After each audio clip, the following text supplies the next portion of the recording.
Hello, welcome to the March episode of Perspective Live, a Colleges and Institutes Canada initiative where we talk about and share different perspectives on what matters to you. Today, we'll be asking ourselves whether or how the future is female.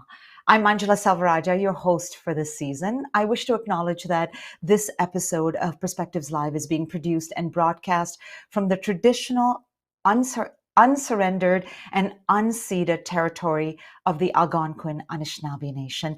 Before we get started, CICAN would like to recognize the ongoing contributions of its corporate partners, Avis Budget, BGIS, Field Effect, and TD, who support CICAN's activities, including bringing you this, Perspectives Live. Scotiabank, CICAN's newest corporate partner, is also the sponsor for this month's episode. Here's a word from Scotiabank. The Scotiabank Women Initiative is dedicated to your success on your terms. I'm shaping our industry's vision for the future. I can expand my business without borrowing from my family. I know I can face anything thanks to my network. I'm ready for my next chapter. I'm inspiring future leaders. I'm making sure my family's future is secure. Define your success, and we'll help you achieve it. With unbiased access to capital and tailored solutions, bespoke specialized education, and holistic advisory services and mentorship.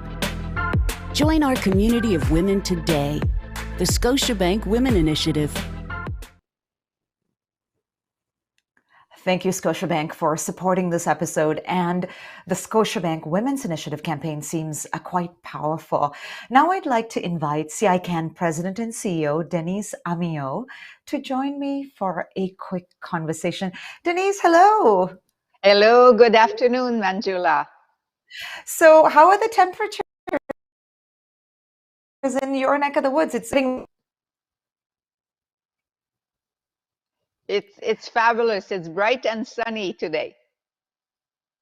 I love this feeling of spring coming, and you and I think both love this particular month. And the theme that we have today, the future is female.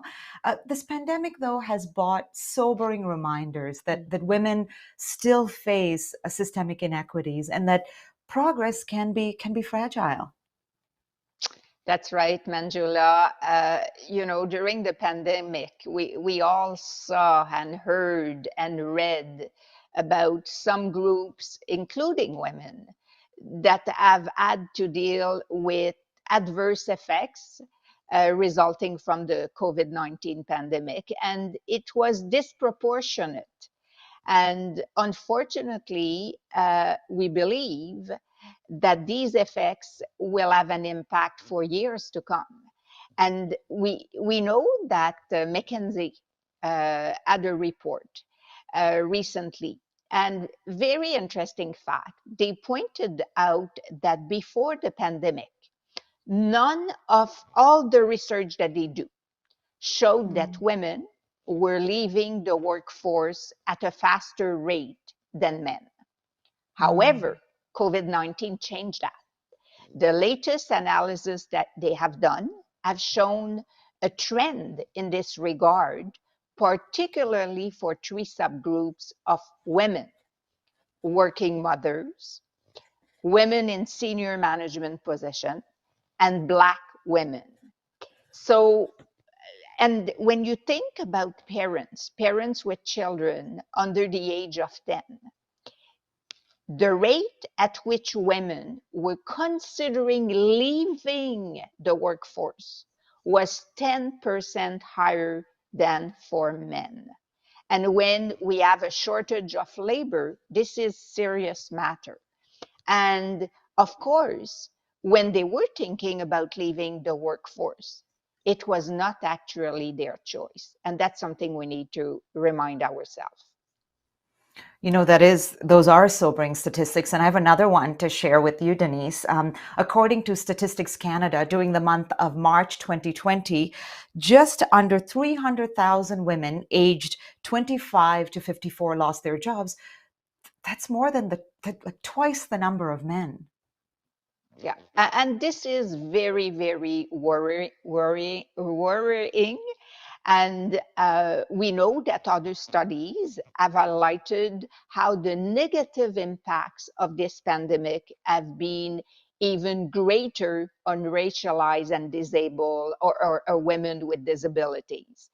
And so the reasons why I say this is that often when we talked about the situations that women face, we forget to talk about the intersectionality analysis, because there are other subtleties that we need to take into account, and we cannot just talk about women in general. One of the things that the great things about Perspectives Live is that it's not only about keeping a keen eye on what is happening around us, but also about exploring concrete ways to address major issues and issues like this and finding solutions.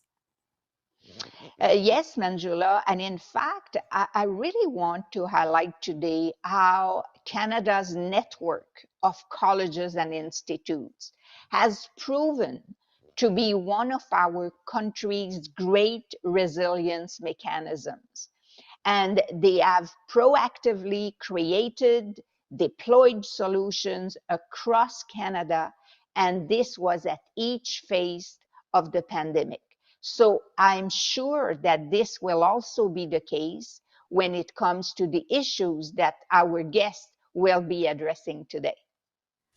Thanks, Denise. I certainly want to hear some of those. And I'm pretty certain that our panelists are also going to have big asks of post-secondary institutions. I just know, these are women leaders, our panelists that work in so many different areas. So I think they'll have a list of things that they would love to see institutions do, and let's bring them on. And you're going to be back with us later in the show, joined by Marilyn Westmoynes, the president and CEO of Georgian College. After this next conversation, let's welcome our panel. I'm excited to introduce them. Gülser Corat is the strategic advisor at Coopersmith Law and Strategy and former director of gender equality at UNESCO. Caroline Hilton is an international Indigenous business leader, a speaker, advisor, a facilitator, and an author. And Sarah Saska is co-founder and chief executive officer at Feminuity. Thank you all for being here. Thank you. So a lot to talk about. Let's start the conversation here. You know what the title of this session is? The Future is Female. What does that mean to you? Sarah, I'll start with you. Okay, well, I so appreciate the sentiment of the future is female, but being a bit of a stickler for language, I feel it's important to point out that female actually refers to biological sex, and so I'd love to shift the language from focusing people based on their biology and expand it to their gender identity, their expression, right? Like to really get it more in alignment with what we actually really are probably talking about. So I think perhaps a reframe to, the future is about all women, or better yet, and I think Denise would very much agree with this, I'd love something more like, the future is intersectional. And I'm sure we're going to dig into that conversation quite a bit more today. For sure. And Denise has already seeded us with that thought. So right. That's a great start there. Caroline, I'll get you to get your take on that line. The future is female. Absolutely. Thank you. I just wanted to start off with that I'm from the Heshkwit Nation of the Nuu-chah-nulth people, and I carry the name Wakatush, which means big sister. And the line, the name in itself is intended to refer that I come from a line of the oldest woman. So my mother was the oldest, and my grandmother was the oldest, and my great-grandmother was the oldest. And in that, there's a embedded respect of the line that I come from, and how much women had a central role within Indigenous community and governance design, and were upheld as life givers, as a value system and belief and way of operating. And that way of life, way of seeing, I think is really important to see that from an Indigenous perspective. So I think that concept of the future as female is something that we've always known as Indigenous women, that female Indigenous led, what that actually means. I see that within this context, that the concept has evolved and that we must evolve with it. So what the future as female meant in our grandmother's generation, what that meant in our mother's generation, and what it means now is going to mean something differently as each generation evolves, and as we evolve, the effects and the outcomes of that itself. Thank you. Thank you. Gülser? Yes, thank you, Manjula. I'm very happy to be part of this conversation. This term has changed a lot, hasn't it, since it was coined in the early 70s. And we heard a lot about this phrase, especially from women politicians in the last decade or so. I think it's a phrase that has sparked really important debates about the binary nature of gender, and about the necessity of having more inclusive discourses. But for me, simply, it means that it's about a future which is not too distant, I'm hoping, where we don't have to talk about gender inequalities as separate conversations anymore.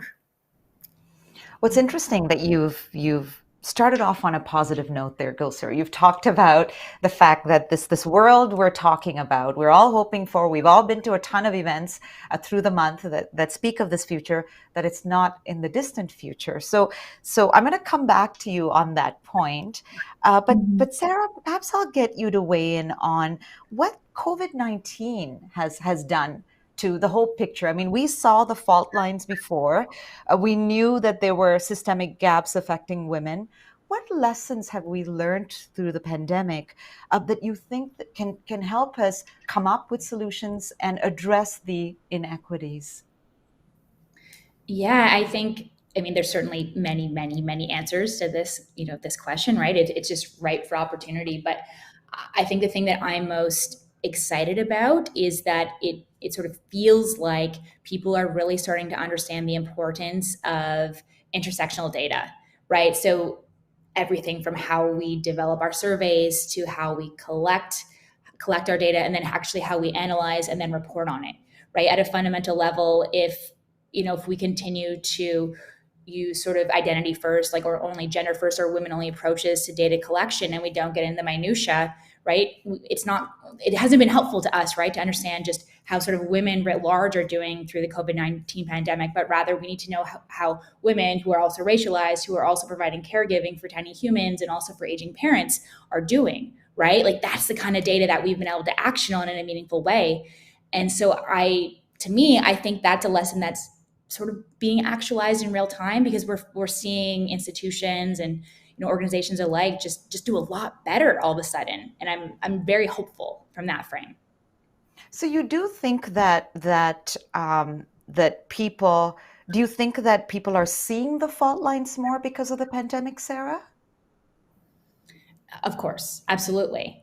But I think because we've seen them so deeply, that it was just no longer going to be sufficient, right, to have inadequate data, right? We needed real meaningful data to be able to develop really meaningful policies and programs and processes, right, to actually remedy and meet people where they are.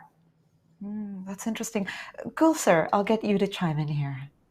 Yes, well, I looked at it from a different angle. I will talk about the data later on, but for me, what was really significant about this pandemic was the lesson about the importance of digital access and digital skills, because it's also one of the areas I have been working on very closely in the last 5 years.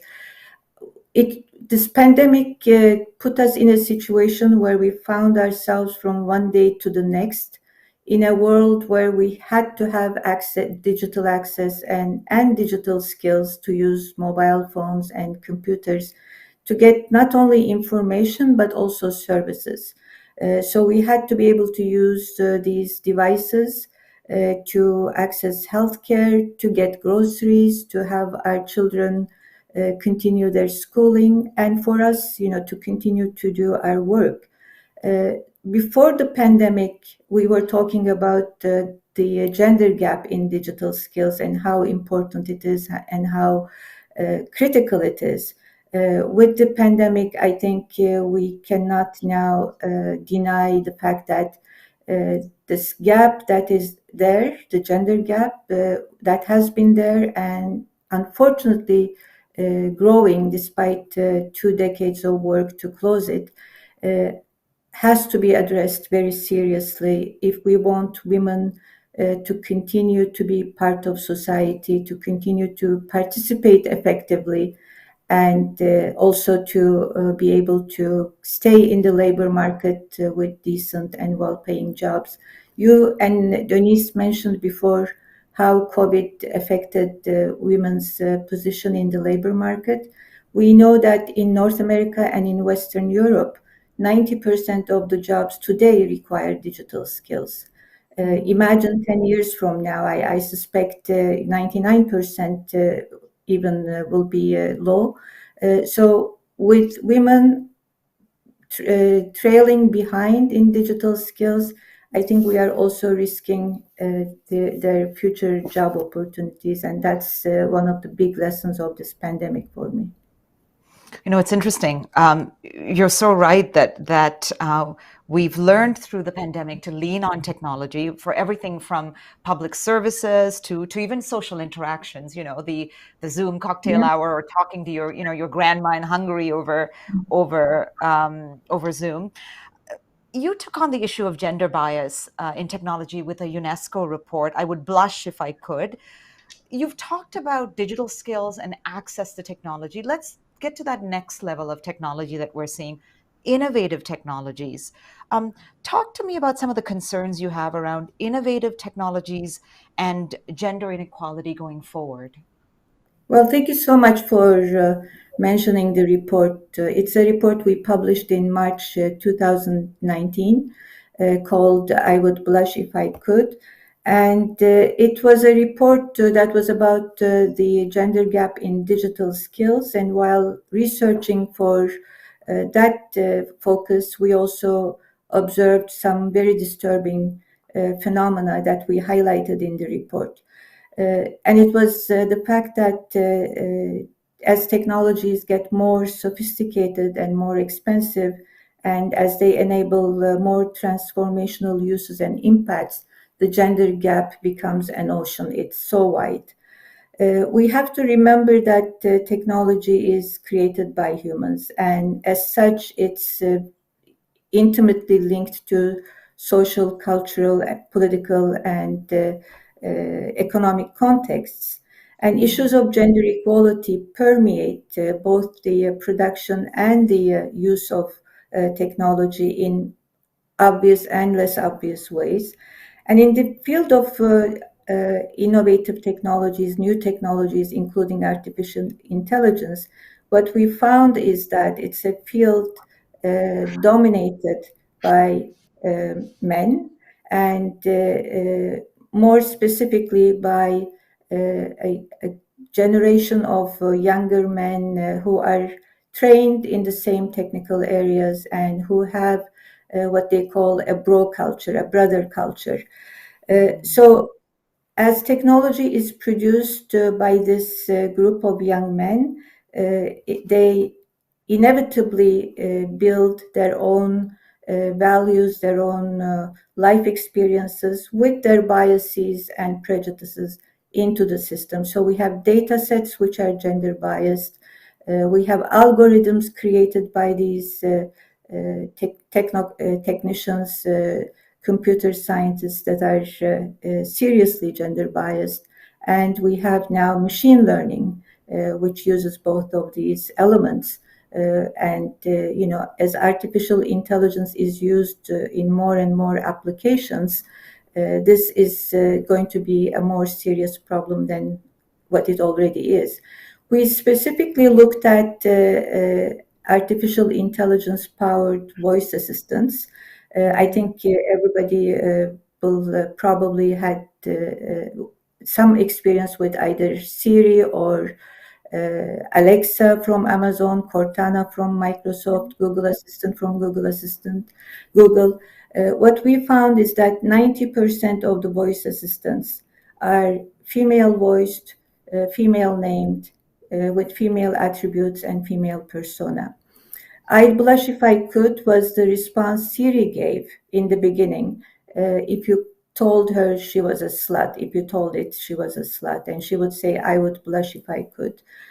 So what we highlighted in the report was that since people, especially in the northern economic north, use more and more of these devices in their homes, in their cars, in their offices, we have a generation of young people who are growing up with these voice assistants, and they are learning behavior patterns from them that are deeply detrimental to gender equality, because they are learning that you can address these things with curt, loud voices, with a simple "Hey" or "Alexa" or "Siri, do this, do that with me."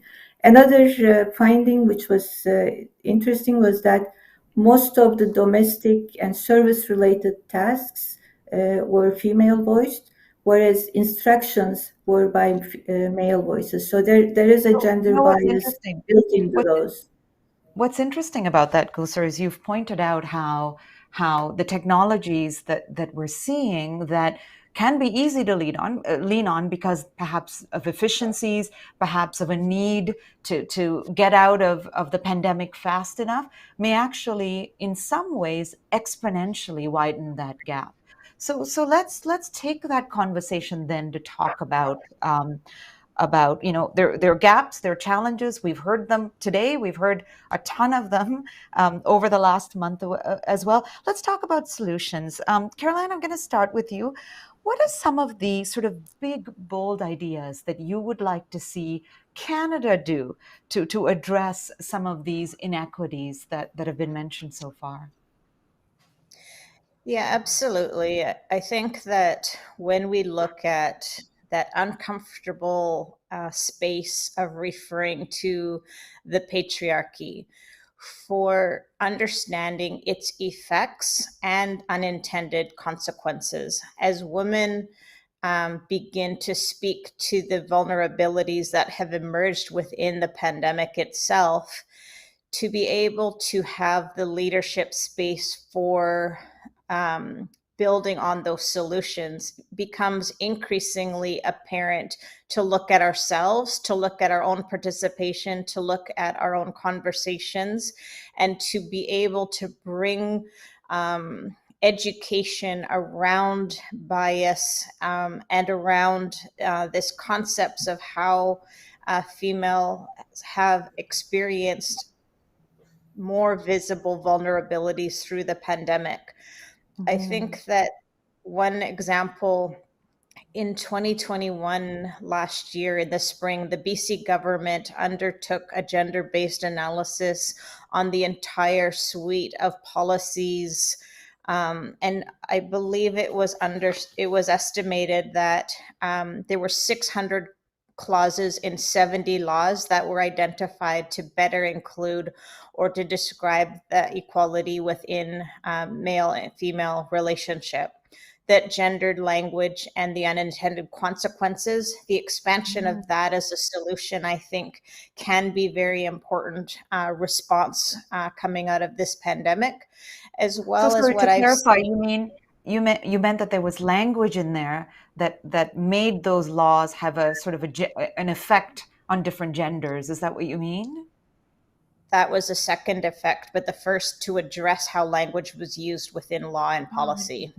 to shift that. So I think there's a lot of space now to look at regional, municipal governments and the federal government to do a full gender-based analysis of language within policy and law.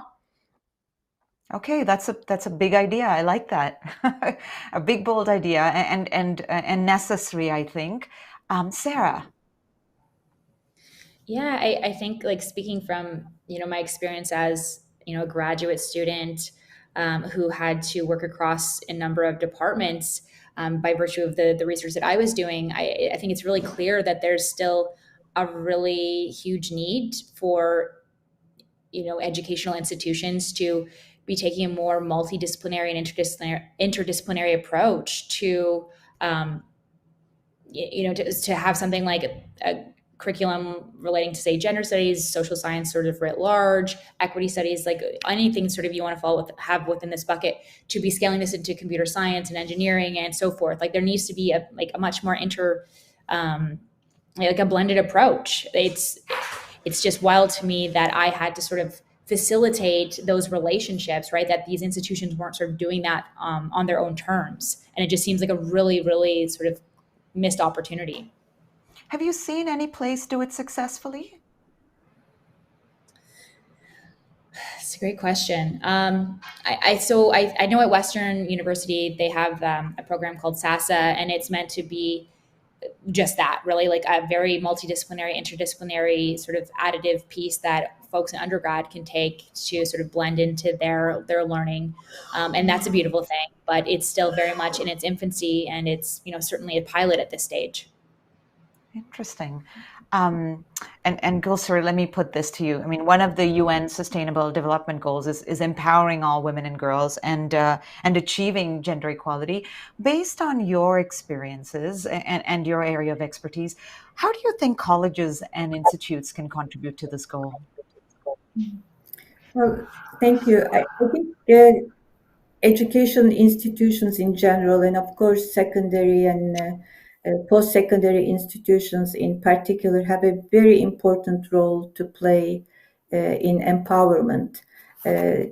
Speaking from my personal journey, and also because of my 16-year work at UNESCO, which places great emphasis on education, I would like to say that it's really important for post-secondary institutions to emphasize learning that would help develop critical thinking and analytical thinking. And I say this because during the pandemic, we saw how large numbers of people can believe in falsehoods which are created and disseminated by the social media. A second area I would focus on is STEM education: science, technology, engineering, mathematics, as well as information and communication technologies, especially for women. I talked about digital skills gap. I talked about the future where these skills would be paramount for not only good jobs, but also to live your life in a meaningful way. During my years as a university student in Canada in the late 1980s, I remember that there were very few women in natural science related fields in engineering faculties. I hope this has changed. I haven't followed up on what happened. I hope it has changed, but if it hasn't, it is an area that needs close attention and effective measures. Caroline, what would you like to see post-secondary institutions do, or what more would you like to see post-secondary institutions do? Yeah, absolutely. I think that the ability to create the leadership space for women to design solutions, actually purposefully bringing that as open questions, open the space, and to be able to look to examples that are emerging in terms of Indigenous-led design. I think I come from the business world, and seeing examples like SheEO, where Indigenous women are leading capital, where the gender lens of what is possible from female inclusion and female design, that space is critical right now as a response. Thank you. Thank you. Sarah, I saw you do a TEDx talk once called The Diversity Debt. I think that was the right title. Very quickly, before I put this question to you, explain to the audience what the diversity debt is. Yeah, I mean, at a fundamental level, it's just the idea that if you are, a startup, like a small business, like just sort of a seed getting, your idea off the ground, that if you're not really intentional about designing diversity, equity, inclusion related efforts into the sort of the core of what you're building or growing in the world, that ultimately over time, as you grow, and especially if you're a tech company and perhaps, a SaaS company like software as a service, or something that can grow and really scale sort of exponentially, that you really risk, growing diversity debt in a really sort of meaningful and really damaging way. So when we work with organizations that are sort of at the startup or scale up growth stage size, we have a lot more success than we do working with those who are enterprise or above, right? Because at that stage, they've built these really intractable, complex problems that are just, take a lot more work to undo. Well, what I found interesting is you were talking about the idea that who is in the environment or at the table, even in the early days, influences who else joins the table and what that table produces, which I thought was a fascinating thought. And I also found what was fascinating about that talk was that it was made to a very large room of post-secondary faculty, students, staff. So I thought I would put this question to you. How do you think, I mean, we have to talk to the other half of the people in the room. This can't just be women people who identify as women trying to address this issue. How can post-secondary institutions increase men's awareness or get them engaged in solving gender inequity issues? Yeah, I think it's a good question. And I think it sort of touches on some of what has been raised so far. But like at a fundamental level, we need to really, like institutions need to help shift away from this idea of, technology and sort of innovation writ large as being this sort of neutral thing, right? To the points raised before, right? Ultimately, we are the ones designing and shaping technology and innovation. And then as continues to be shaped by how we design and use it too. So we need to get out of our way, stop viewing these things as being neutral, and really start to see the human impact in the design of everything that we're touching.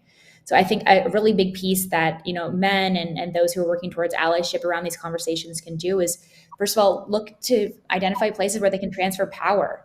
Right? How can you make sure that you have a range of different people, people with a range of lived experiences and so forth, at the decision-making table, and also empowered to actually be part of shaping those policies, those processes, and those programs. And so the way that, folks actually end up having to shift or transfer power is that, when other people are at the table, it means that you're going to have to sort of give up a sort of a piece of your power in that moment. And ultimately that will likely end up in a much more sort of better design of whatever it is you're trying to shape. I think, awareness is a huge piece, right? I think, I guess that's the fundamental thing, right? Really getting away from this idea of these things as being sort of neutral or objective. What I really like to see too is signal boosting, right? So how can we at any given time leverage our power for those who have less at a particular time, right? How can we speak up to then open space for someone else's voice to be heard, and not just heard, but also sort of actioned on in a meaningful way. And I think the other big thing is really about how can we help those with different types of relative power to be called in, right? And understand that when you're on this journey, when you're trying to do better, when you're trying to shape systems and recreate systems, that you're going to mess up, you're going to make mistakes, and that's okay, right? It's all about how people actually sort of work with that at any given time, right? How they say, hey, I messed up. Here's what I learned through this process. And then here's how I'm going to move forward differently. And I think there's a lot of people who are just really so scared to make mistakes that they just sort of opt out of conversations altogether. And that doesn't, help any of us in these big conversations. Not opting out. I like that. So having said that, thank you. Stay where you are. I'm going to bring in two other people into this conversation. Denise Amiot is President and CEO of CICAN, and Marilyn Westmoynes is President and CEO of Georgian College. Welcome to our virtual table. I'm so glad to have both of you with us. You've both been listening into the conversation. Denise, I'll start with you. What are your thoughts on what you've heard from our panel so far? I just love what people have said. And I think what I will do, I will talk about some examples of what some colleges and institutes are doing in those fields, which is quite neat. And the first one is a small college in Quebec, Collège d'Alma. What they have done, they have an innovation center that is dedicated to initiating, testing, and driving projects that help people, businesses, and communities increase their digital skills, which is exactly what Gülser was talking about. And then I think it's Sarah that talked about entrepreneurship. But this hub, what it's doing, this collab, it's called Les Ambitieuses, so the women that have ambition, if you want. It aims to encourage more young women to become entrepreneur and join male-dominated industries like digital sciences and engineering. On another spectrum, because we talked about intersectionality and the importance of that, there is the Collège de Maisonneuve in Montreal that have done a study, in fact, to look at what are the barriers faced by women, immigrants entering business and entrepreneurship.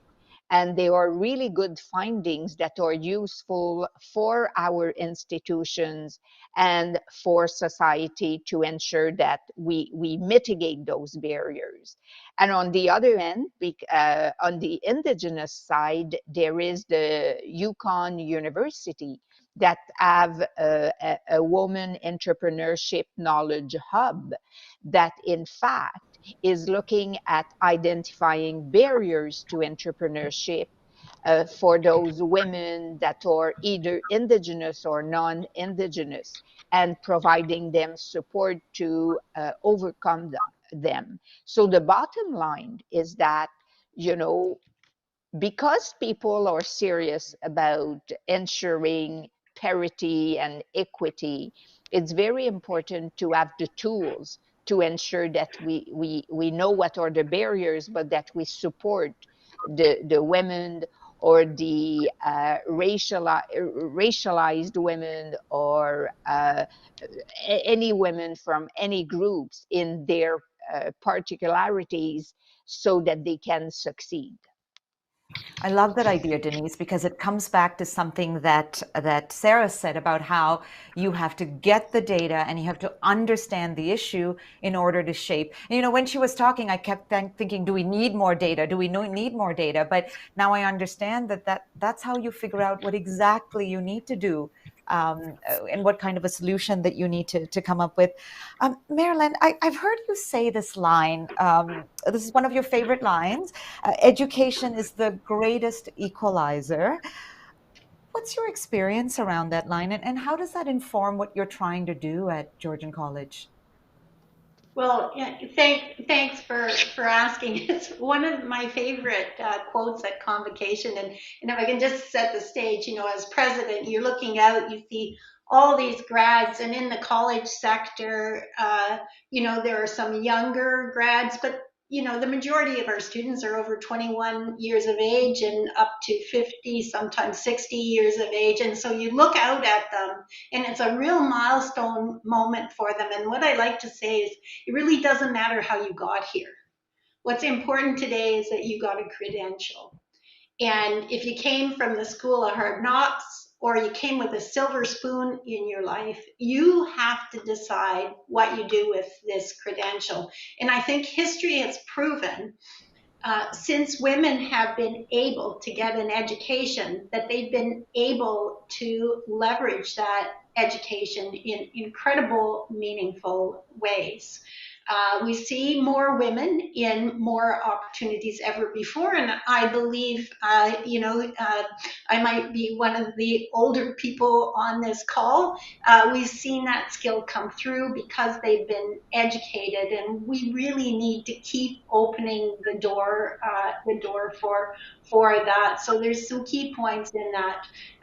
In Canada, pre-pandemic, we saw a larger proportion of women attending post-secondary education. And for this call, I went back and checked, and I'm very happy to say that through the pandemic, we still have about 2 or 3% more women coming to college at our particular college this year than we have. So those numbers have not changed, and we need to make opportunity to make sure that women still are actively engaged in the education force, because you know what they do better than I think they have in the past is they've been able to take that education and become change makers. And if you do a search on our institution with the help of CI Can, we've been able to be recognized internationally as a change maker college. There's a process to go through on this. CI Can is helping other colleges and institutes on this journey, but what it does is it gives people the skills necessary to go in and make a meaningful difference, to have the ability and courage to speak up and start making change. So I think it is an equalizer. I look at our board, there's the same number of men and women on our board. We have actually one more woman than male on our senior leadership team, but that's going to change because I'm retiring in June, and that balance will go to one male more than female, but I still think we're in the right place. I think what education will help us do is realize that men and women can represent each other in a meaningful way, but they have to have the courage to do that and step up and actually make a difference. So, you spoke about numbers, about who's coming into the school, and there's some positive trends in those numbers. I know that Gülser had said that she would love to go back and take a look to see if some of those changes are happening and also feels like STEM. But, one of the things I think about is what is happening with women once they're in school, whether they're in faculty, administration, or students. I mean, through the pandemic, we've seen this blurring of lines between family life and school life. And, what concerns you around the pressures this puts on women in the post-secondary sector, whether they're leading the class, administrating the class, or in class? Are you seeing women exit roles? Are you seeing changes in the demographic of students that are coming in, or people leaving? Well, I'm gonna take you on the offer of, before I get to the blurring of lines, I really want to pull on this thread that we've got way too much stereotypic enrollment in certain areas, and this has already been mentioned by your speaker. Way too few women in STEM like programs, and we as a system have tried to go at that by working with young students in grades 6, 7, and 8. And we have way too many women in some of the predominant healthcare fields. So there's work that many institutions are doing in making sure that equity, diversion, and inclusion are integrated into right across the curriculum, not just in a program or a subject, but right across the curriculum, that it becomes an outcome goal of every single subject to talk about that.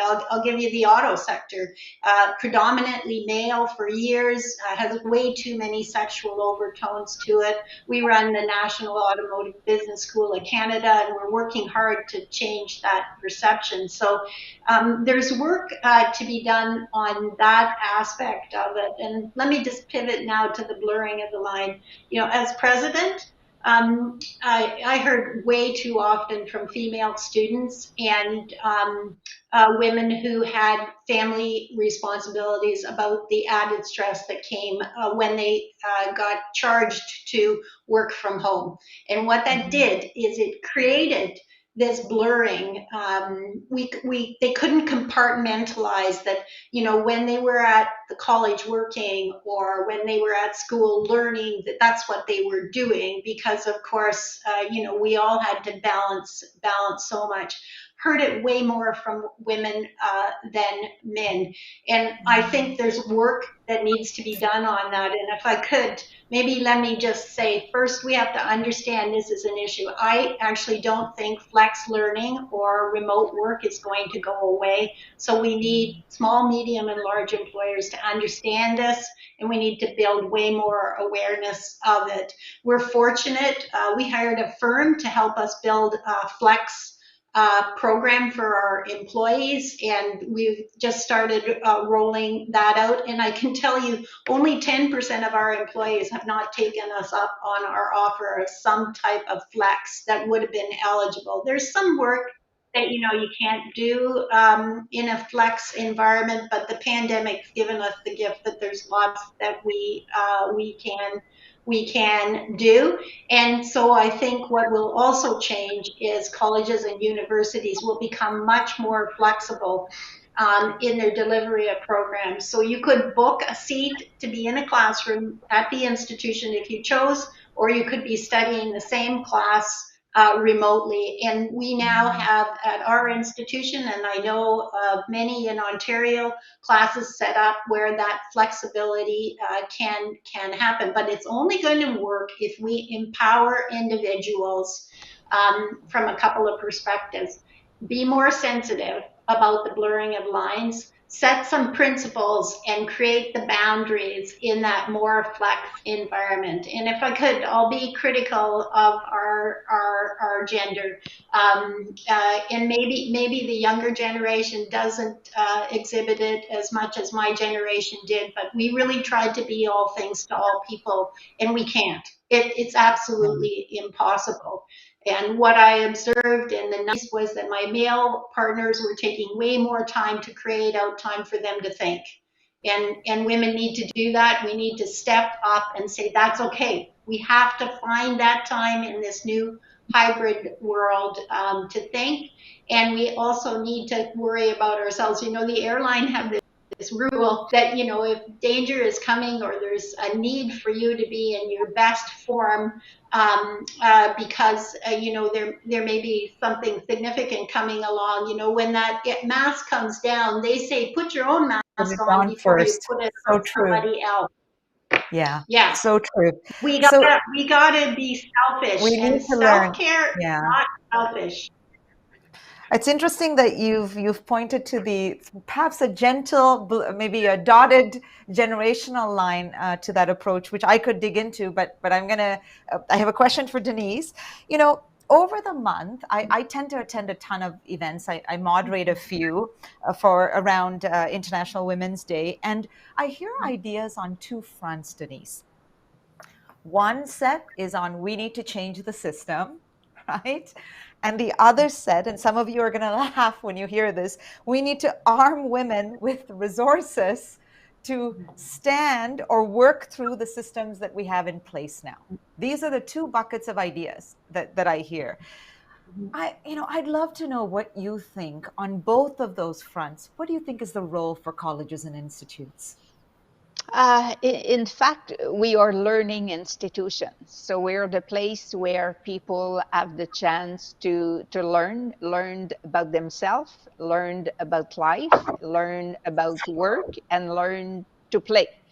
And what is very interesting, because I want to piggyback on what Marilyn said with respect to some of the fact that there was no change with respect to women that had registered at her institutions. And earlier we talked about the need for to ensure that people don't stick in traditional areas. So like there are colleges right now. So that's an example of what they do, that have special programs to introduce women to different trades, and where women can try different trades for 6 to 8 weeks. And then they can choose and see which one they feel more comfortable with. Is it carpentry? Is it something like automotive or plumbing? And so what the reasons I mention this is that you have to give women the permission to try things, and so that they are able to test it, because unfortunately maybe in their education or when they were at home they were not introduced to touch, you know, the plumbing, or to touch wood, or do things like that. So that's what we are all about, learning institution. And the second thing I want to say is that what we need is to ensure we continue to support women. Marilyn talked about flex working, but there is also flex learning, because I think there will be, in fact, more women that will take advantage if they know that one day their class that is 4 to 6, they can take it later at their own time, at their own pace. And we need also to have daycare, because when you go in our institutions, we see daycare. And what is interesting, it's not necessarily for the staff, it's for the students, most of it, because the average age across the country of our students is 27. And so this is something that is important. And the good news is that we can use it also for our teaching, because we teach about early development education. And the last thing that I want to say is that in our institutions, we have the privilege of being role models. And the reasons why I say this is because across the country, we now have 39% of women that are presidents of our institutions. We're not yet at 50%. And in fact, there was an article in the McLean magazine that interviewed me a few years ago, and they said, how come, you know, how do you explain this compared to the universities? And so we're very, very proud of that. And in fact, we do have also leadership institutes where we that prepare you for your next step. And for me, it's very important that we encourage women also to take this program for deans that prepare you to be a vice president, that you take the program for vice presidents that prepare you to become a president, because we certainly are aiming at full parity. Amazing. And if you want full parity, my guess is then Marilyn has to put off her retirement. I'm sorry, Marilyn, if you could make the plans to stay on for another year. We are nearing we the want end. To keep her. We want to keep her. She has to stay till you hit 50%.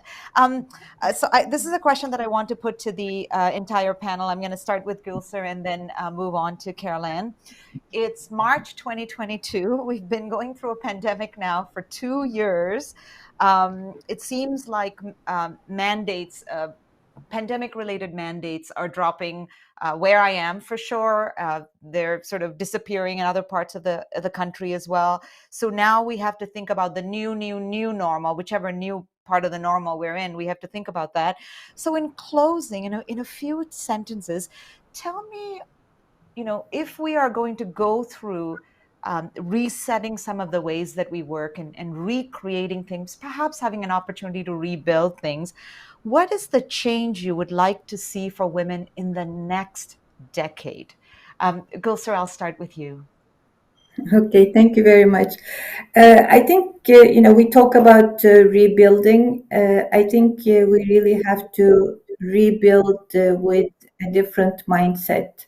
It's not, we know there were fault lines before the pandemic when it came to gender inequalities. The pandemic made them more visible.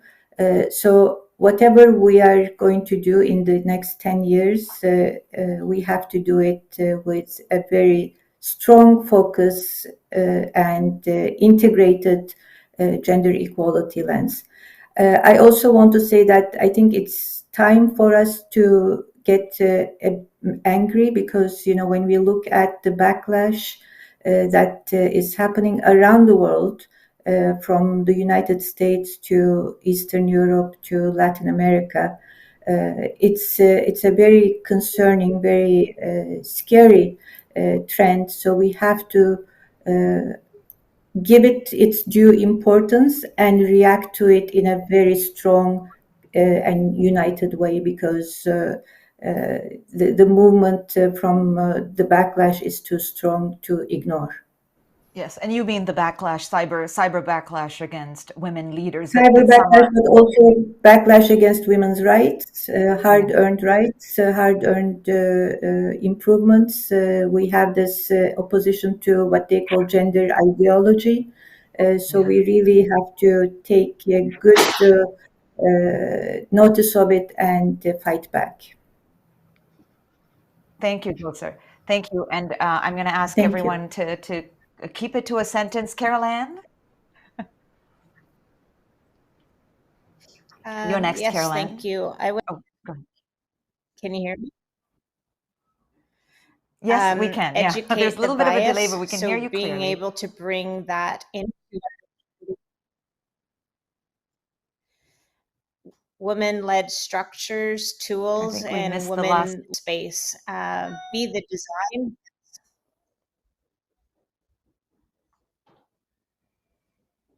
I think you may be breaking up a little, but I think that you're talking about bringing a different lens to everything around us. Is that right? Oh, I think we may have your screen seems to have frozen for yes, me. I'm not so sure I'll move on to Sarah. Sarah?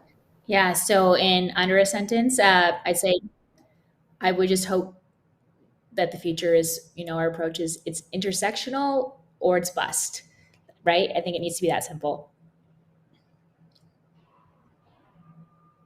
Wow, that was, yeah, I think intersectional is important. I think that's a theme that has emerged several times in this conversation too. And it actually changes the very title that we've put on this session. Thank you. Marilyn?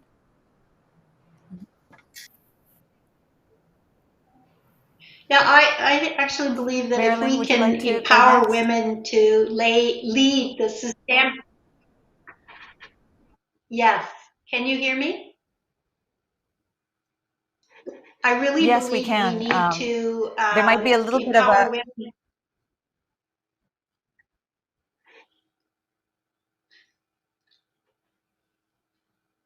So I pause. I'm going to start and I won't interrupt. Let me make one clear statement. By positioning women to lead the systemic change on the major issues in our society, I think it will put women on an equal playing field. Let's step up. Let's look at all kinds of issues, not just women's issues, all kinds of issues that are creating challenges in our world, and that will make us much more equal. Thank you. Denise, last word in one sentence. So for me, it's a matter of equity, diversity, and inclusion.